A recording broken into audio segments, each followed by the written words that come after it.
दौरान इद्दत निकाह केस की समाअत के दौरान ख़ावर मानिका और बानिए पीटीआई इमरान खान का झगड़ा हुआ। इमरान खान, जो कि पहले ही तोशाखाना केस में अदालत की तरफ से अपने खिलाफ 10 साल कैद का फैसला सुन चुके हैं। बिस्मिल्लाहिर्रहमानिर्रहीम, अस्सलाम वालेकुम सेंट्रो चैनल के प्यारे व्यूअर्स, मैं हूं सैमी चौधरी। और दौरान इद्दत निकाह केस की समाअत के हवाले से तफसीलात में जाने से पहले एक छोटा सा तारुफ बुशरा बीबी का भी आपसे करवाती चलूं। पंजाब के जिला पाकपतन से ताल्लुक रखने वाली बुशरा बीबी की 2018 में इमरान खान से शादी हुई। यह इमरान खान का तीसरा जबकि बुशरा बीबी का दूसरा निकाह था। शादी के बाद बुशरा बीबी बनी गाला शिफ्ट हो गई थी। जब तक इमरान खान वजीर आजम थे तो बुशरा बीबी बनी गाला में ही रिहाइश पजीर थी। 8 मार्च 2022 को अपोजिशन जमातों की तरफ से इमरान खान के खिलाफ तहरीके अदम एतमाद पेश की गई तो इमरान हुकूमत का विफाक से खात्मा हो गया। इस दौरान बुशरा बीबी कुछ अरसे बाद अपने खामन इमरान खान के साथ लाहौर के जमान पार्क में शिफ्ट हो गई। बुशरा बीबी लाहौर में रिहाइश पजीर हुई तो उस वक्त पंजाब के वजीर आला परवेज इलाही थे। इमरान खान ने बली गाला से लॉन्ग मार्च शुरू किया तो बुशरा बीबी साथ रहीं। 3 नवंबर 2022 को लॉन्ग मार्च के दौरान इमरान खान पर फायरिंग हुई और उनकी एक टांग फ्रैक्चर हो गई, जिसके बाद बुशरा बीबी ने इमरान खान का बहुत ख्याल रखा। मार्च 2023 को जब इमरान खान की गिरफ्तारी के लिए इस्लामाबाद पुलिस और लाहौर पुलिस कोशिशें करती रही तो इस दौरान बुशरा बीबी ढाल बनकर सामने आई और अपने खामंद का भरपूर साथ दिया, लेकिन उन्होंने जमान पार्क नहीं छोड़ा। जमान पार्क वाले घर की दोबारा तज़ीनो आराइश भी बुशरा बीबी के कहने पर की गई थी। उस दौरान जो कुछ भी हुआ, बुशरा बीबी ने जमान पार्क वाला घर नहीं छोड़ा। सराय के मुताबिक बुशरा बीबी घर में रहकर तस्बीह और इबादत में मसरूफ़ रहती थीं। जब से इमरान खान गिरफ्तार हुए हैं, बुशरा बीबी का ज़्यादा वक्त इबादत ही में गुजर रहा था।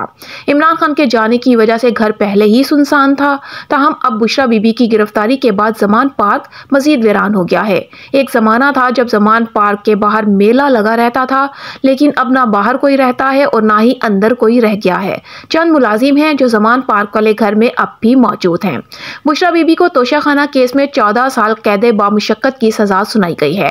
अदालत की जानिब से सजा सुनाए जाने के बाद इमरान खान की अहलिया बुशरा बीबी गिरफ्तारी देने उडियाला जेल पहुंच गई और अपने आप को कानून के हवाले कर दिया। बुशरा बीबी के खिलाफ अल-कादिर ट्रस्ट केस और दौरान इद्दत निकाह केस का फैसला आना अभी बाकी है। अब दौरान इद्दत निकाह केस की समाअत के दौरान क्या हुआ, ये भी सुन लीजिए। इस मौका पर इमरान खान का कहना था कि मैं और मेरी बीवी कुरान पर हाथ रखकर हल्फ के लिए तैयार हैं। ख़ावर मानिका से भी कुरान पर हल्फ लिया जाए। ख़ावर मानिका ने कुरान पर हाथ रखकर हल्फ देने की पेशकश को कबूल कर लिया। इस मौका पर जज का कहना था कि ख़ावर मानिका अगर कुरान पर हल्फ देते हैं तो आपका जिरहा का हक ख़त्म हो जाएगा। इमरान खान का कहना था कि ख़ावर मानिका पर जिरहा ज़रूरी है। एंटी करप्शन की हिरासत में ख़ावर मानिका का सॉफ्टवेयर अपडेट हुआ है।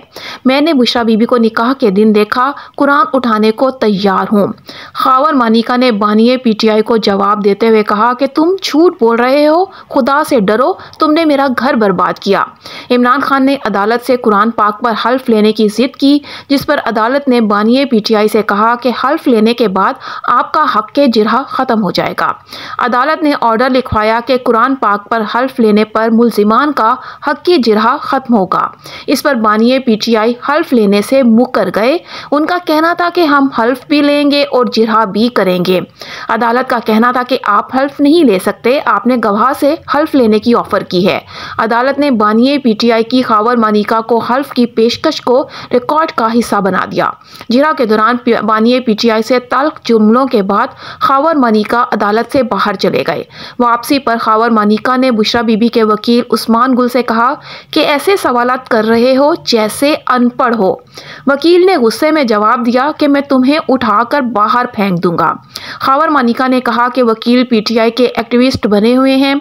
वकील उस्मान गुल का कहना था कि जिरहा करना मेरा हक है।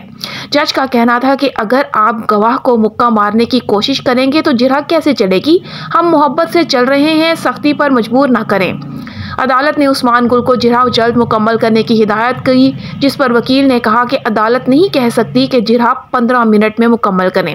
जज ने कहा कि आपने गैर मुतल्लिका सवालात का सिलसिला जारी रखा तो जिरहा का हक ख़त्म कर दूंगा। जितना वक्त जिरह के लिए दिया है उतने में 4 गवाहों पर जिरह मुकम्मल हो सकती थी। दौरान जिरह खावर मानिका ने इल्ज़ाम लगाया कि ये दुरुस्त है कि बानिए पीटीआई मेरी अदम मौजूदगी में घर आते थे। उन दोनों के गैर शरई ताल्लुकात थे। मुझे मालूम नहीं गैर शरई ताल्लुकात पर मुल्क का कानून क्या कहता है। ये दुरुस्त है कि 2018 से नवंबर 2023 तक शिकायत दर्ज नहीं कराई। एंटी करप्शन के मुकदमे में रिहा होने के 10 दिन बाद शिकायत कायल की। ये दुरुस्त नहीं है।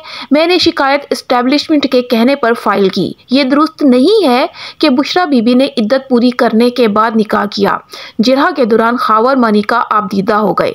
वकील उस्मान गुल ने अदालत से बार बार खावर मानिका के आबदीदा होने को रिकॉर्ड पर लाने की इस्तदा की। खावर मानिका का कहना था कि बानिए पीटीआई और बुशरा बीबी के निकाह का इल्म टीवी पर खबरों से हुआ। वकील उस्मान गुल ने पूछा कि क्या ये दुरुस्त है आपने शाहजेब खानजादा को इंटरव्यू दिया।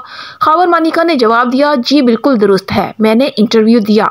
उस्मान गुल ने कहा कि आपने शाहजेब खानजादा को इंटरव्यू में कहा बुशरा बीबी पाकबाज खातून है। खावर मानिका ने कहा कि जी मैंने कहा था। वकील उस्मान गुल ने कहा कि आपने शाहजेब खानजादा को 2 इंटरव्यू दिए थे। खावर मानिका ने जवाब दिया कि ये मुझे याद नहीं, लेकिन इंटरव्यू दिया था। जबकि बुशरा बीबी का अपने बयान में कहना था कि साबिक शौहर ने अप्रैल 2017 में ज़बानी तलाक दी थी। खावर मानिका ने जो तलाक नवंबर 2017 में पेश की वो जाली है। बुशरा बीबी ने कहा कि 1 जनवरी 2018 से कबल इमरान खान से फैमिली की मौजूदगी में मिली। शादी का बाज़ाबिता ऐलान फरवरी 2018 में किया गया। फरवरी में निकाह नहीं दुआया तकरीब की गई। अपने बयान में उनका कहना था कि गैर शरई ताल्लुकात से मुतालिक इल्ज़ामात झूठे हैं। 14 नवंबर 2023 तक खावर मानिका हिरासत में रहा, जिसके बाद शिकायत फाइल की गई शिकायत बदनीयती पर मबनी है। नाज़रीन, आपको वाज़ेह करती चलूं कि इस्लामाबाद की मकामी अदालत ने पाकिस्तान तहरीक इंसाफ के बानी इमरान खान और उनकी अहलिया बुशरा बीबी के इद्दत में निकाह के केस का फैसला महफूज कर लिया है, जो आज 1 बजे सुनाया जाएगा। बानिए पीटीआई और बुशरा बीबी ने 342 का बयान भी अदालत को दे दिया। इद्दत में निकाह केस की समाअत सुबह 9:30 बजे शुरू हुई थी और 14 घंटे तक यानी रात 11 बजे तक जारी रही थी। अदालत ने सवाल किया कि अमूमी तौर पर इद्दत का दुरानिया कितना होता है। सलमान अकरम राजा ने कहा कि उनके बयान को भी मान लिया जाए तो तलाक के 48 दिनों के बाद निकाह हुआ। अमूमी तौर पर 90 रोज़ का दुरानिया होता है, लेकिन तकी उस्मानी साहिब ने इसमें वजाहत की है इद्दत की मुद्दत से मुतालिक सुप्रीम कोर्ट का फैसला मौजूद है। इस मौका पर अदालत ने कहा कि कानून के मुताबिक निकाह अगर इद्दत में हुआ तो वो बाद में रेगुलाइज हो जाता है।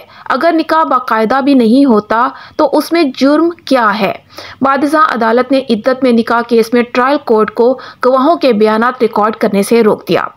तो व्यूअर्स, ये थी आप तक की वो खबर, यानी कि इद्दत का जो निकाह केस का जो फैसला चल रहा है अदालत में, उस पर बहस हो रही है और उसका फैसला भी आज 1 बजे सुनाया जाएगा। अगर आपको इस फैसले से मुतालिक मज़ीद अपडेट्स चाहिए तो मेरे इस चैनल के साथ आप जुड़े रहिएगा। चैनल को सब्सक्राइब कर दीजिएगा, वीडियो को लाइक और शेयर करना भी मत भूलिएगा और कमेंट्स में अपनी राय से आगाह भी ज़रूर कीजिएगा और मज़ीद अपडेट्स के लिए भी चैनल के साथ जुड़े रहिएगा। इसके साथ ही अपनी होस्ट सैमी चौधरी को इजाज़त दीजिए। अल्लाह हाफ़िज़।